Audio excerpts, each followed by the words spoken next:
బెండకాయ సూప్ తయారీ విధానం ఇప్పుడు చూద్దాం. ముందుగా కడాయిలో ఆయిల్ పోసుకోవాలి. ఆయిల్ హీట్ అయ్యాక ఆవాలు, జీలకర్ర, పచ్చిమిర్చి వేయాలి. బాగా గోలాక ఆనియన్స్ వేసుకోవాలి. ఇప్పుడు కరివేపాకు వేసుకొని బాగా మిక్స్ చేసుకోవాలి. ఆనియన్ గోలాక అల్లం వెల్లుల్లి పేస్ట్ వేసుకోవాలి. బాగా మిక్స్ చేసుకోవాలి. అల్లం వెల్లుల్లి పేస్ట్ గోలాక పసుపు వేసుకోండి. ఇప్పుడు కట్ చేసిన బెండకాయ ముక్కలు వేసుకొని కలుపుకోవాలి. బెండకాయలు గోలాక తగినంత కారం వేసుకోవాలి.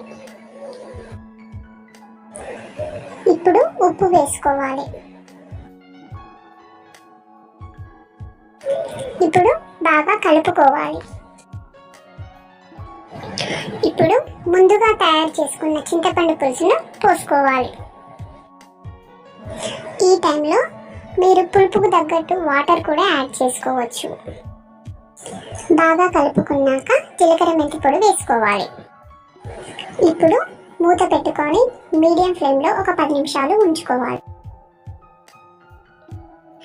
10 నిమిషాల తర్వాత మూత ఓపెన్ చేసి బాగా కలుపుకోవాలి. ఇప్పుడు కొత్తిమీర వేసుకోవాలి. ఎంతో రుచికరమైన వేడి వేడి బెండకాయ సూప్ రెడీ.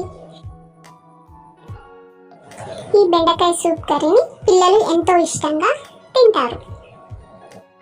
మా పిల్లలకు బాగా నచ్చింది. మీకు కూడా తప్పకుండా నచ్చుతుంది. Please subscribe.